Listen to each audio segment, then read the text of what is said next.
सच्चिदानंद सद्गुरु श्री साईनाथ जी महाराज की जय। अगर आपने यह वीडियो लगा लिया है तो कृपया करके अध्याय को पूरा सुने, क्योंकि ऐसा साईं चरित्र में बाबा ने समझाया है। अब हम अध्याय 9 शुरू करते हैं। विदा होते समय बाबा की आज्ञा का पालन और अवज्ञा करने के परिणामों के कुछ उदाहरण, भिक्षावृत्ति और इसकी आवश्यकता, भक्तों के अनुभव। पिछले अध्याय के अंत में केवल इतना ही इशारा किया गया है कि लौटते समय जिसने बाबा के आदेशों का पालन किया वे सकुशलतापूर्वक घर लौट आए, और जिन्होंने अवज्ञा की उन्हें दुर्घटनाओं का सामना किया गया। इस अध्याय में हम ऐसी घटनाओं का पुष्टि करेंगे। शिरडी यात्रा की विशेषता।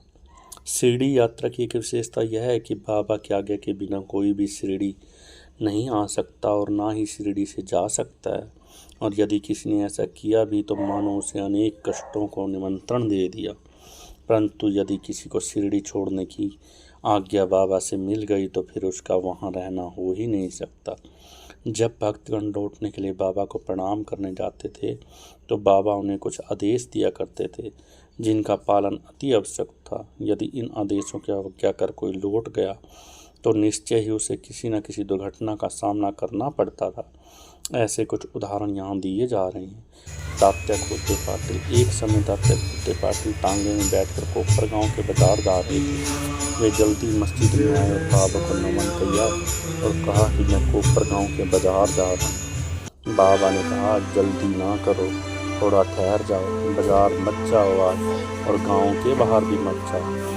उनके उतावलेपन को देखकर बाबा ने कहा, अच्छा, अगर तुम जाना चाहते हो तो कम से कम सामा को अपने साथ लेकर जरूर जाओ। बाबा की आज्ञा का पालन न करके उन्होंने तुरंत टांगा आगे की ओर बढ़ाया।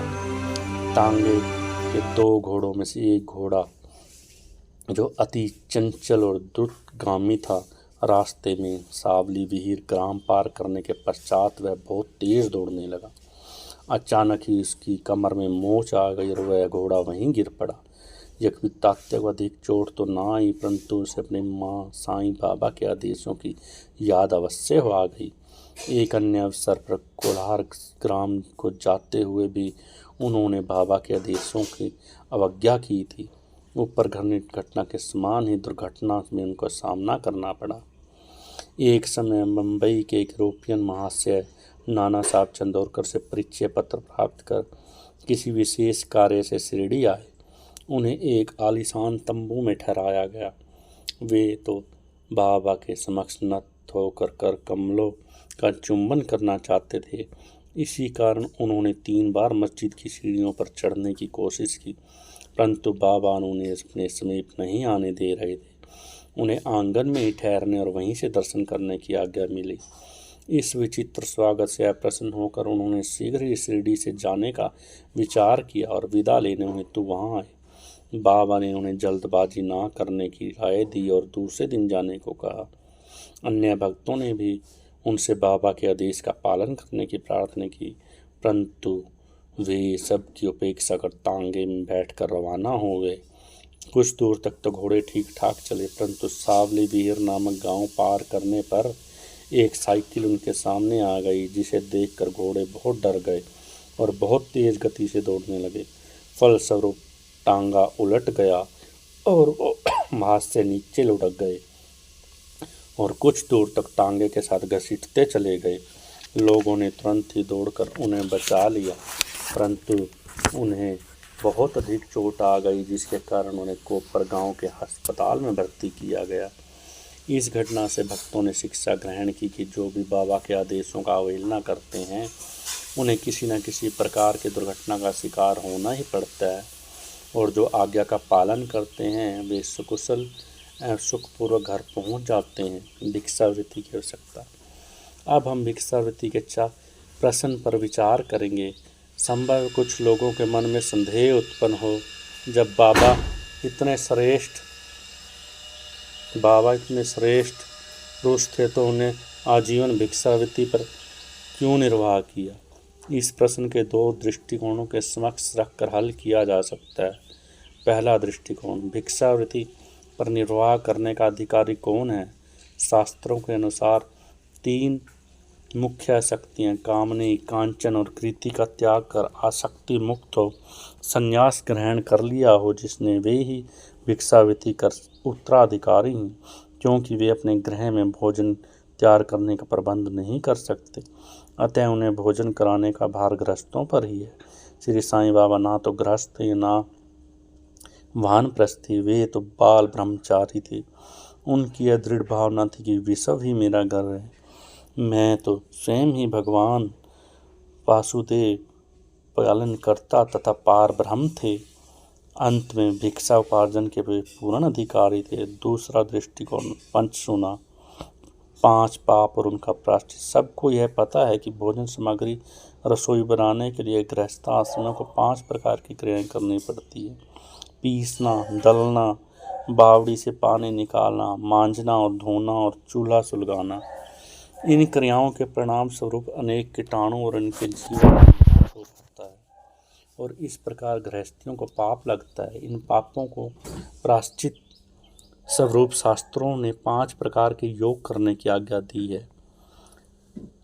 प्रथम ब्रह्म योग अर्थात वेदाध्ययन, ब्रह्म को अर्पण करना या वेद का अध्ययन करना। पितृयज्ञ, पूर्वजों को दान। देव यज्ञ, देवताओं को बलि। भूत यज्ञ, प्राणियों को दान। मनुष्य यज्ञ, मनुष्यों को अतिथियों को दान। यदि ये कर्म विधि पूर्वक शास्त्रानुसार किए जाएं तो चित्त शुद्ध होकर ज्ञान और आत्मानुभूति की प्राप्ति आसानी से हो जाती है। बाबा द्वार द्वार जाकर गृहस्थ आश्रमों को इस पवित्र कर्तव्य की स्मृति दिलाते रहते थे और वे लोग अत्यंत भाग्यशाली थे जिन्हें घर बैठे ही बाबा से शिक्षा मिल जाया करती थी।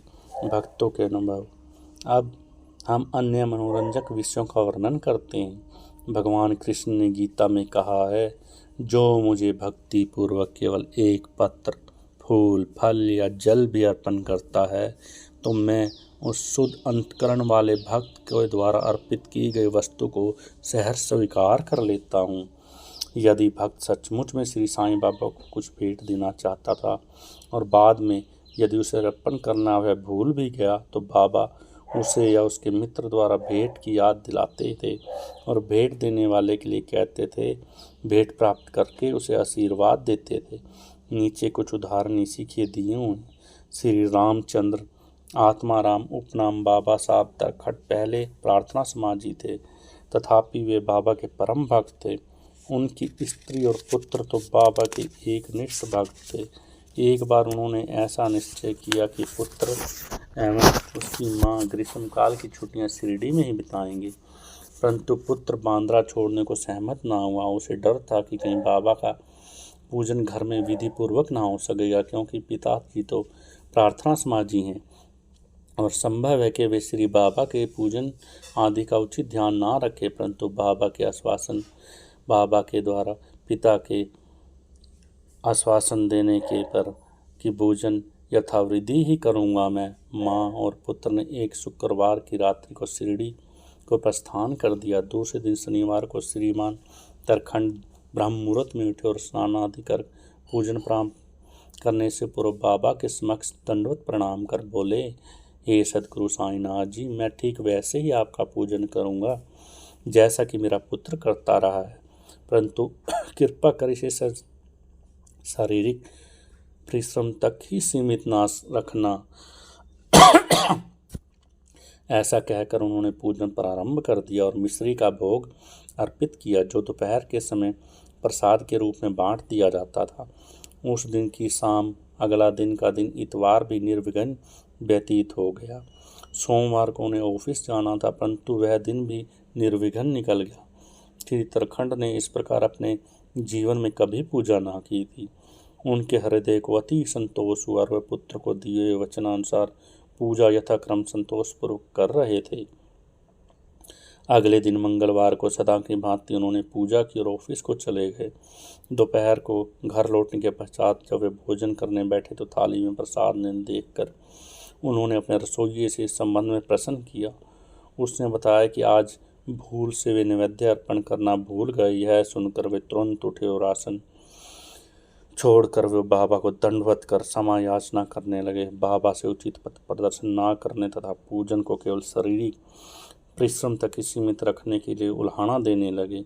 उन्होंने संपूर्ण घटना का विवरण अपने पुत्र को पत्र द्वारा लिखकर भिजवा दिया और उससे प्रार्थना की कि वह पत्र बाबा के चरणों में रखकर उनसे क्षमा मांगना।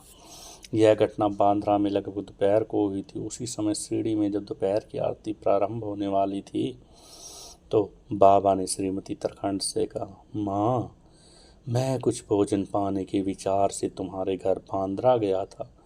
द्वार में ताला लगा देखकर मैंने किसी तरह घर में प्रवेश कर लिया, परंतु वहां देखा कि भाऊ मेरे लिए तो कुछ खाने के लिए रख कर ही नहीं गए। अतः मुझे भूखा ही लौटना पड़ा है। किसी को भी बाबा के वचनों का मतलब समझ में नहीं आया, परंतु उनका पुत्र जो समीप ही खड़ा था वह सब कुछ समझ गया।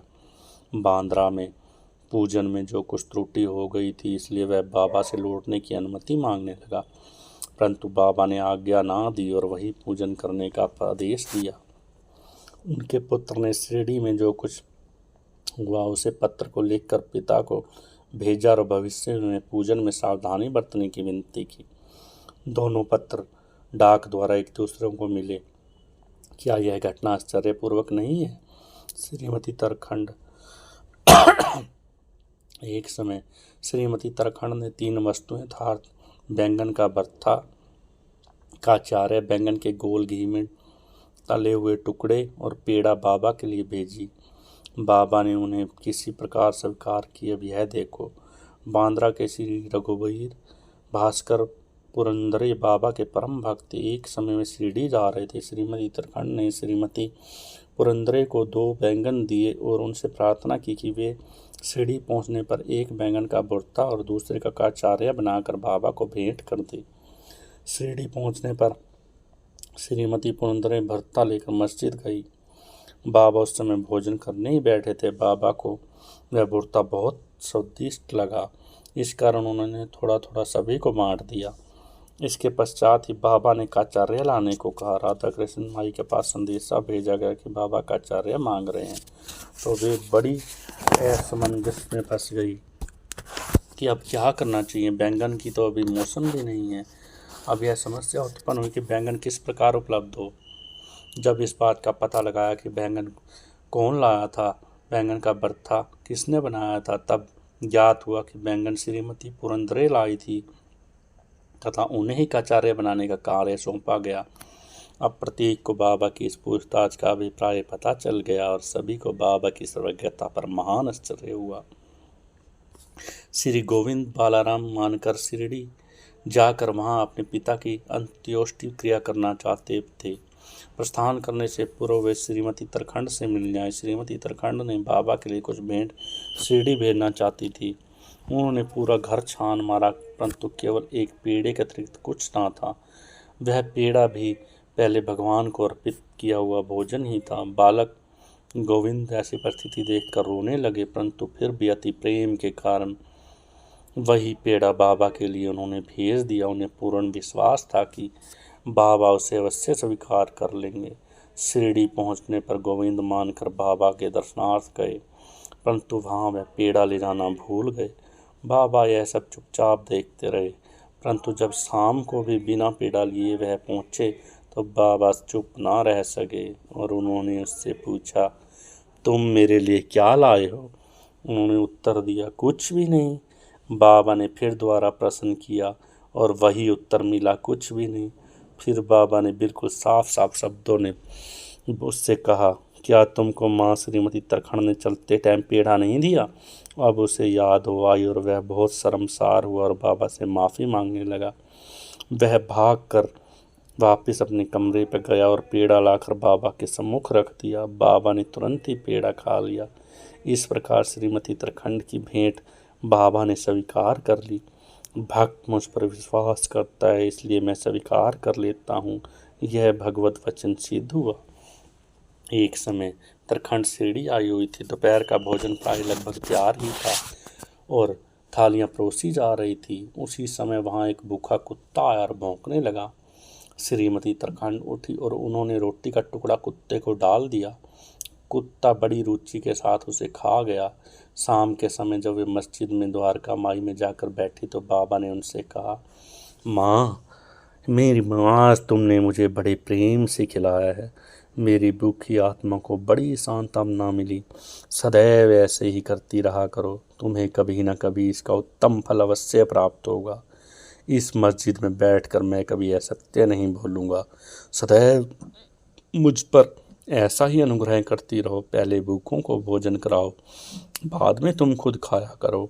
इसे अच्छी तरह से ध्यान में लाओ। बाबा के शब्दों का अर्थ उनकी समझ में बिल्कुल भी नहीं आया, इसलिए उन्होंने बाबा से पूछा, बाबा भला मैं किस प्रकार भोजन करा सकती हूँ? मैं तो स्वयं दूसरों पर निर्भर हूँ और उन्हें दाम देकर भोजन प्राप्त करती हूँ। बाबा कहने लगे, उस रोटी को ग्रहण करके मेरा हृदय तृप्त हो गया और मुझे अभी तक डकारें आ रही हैं।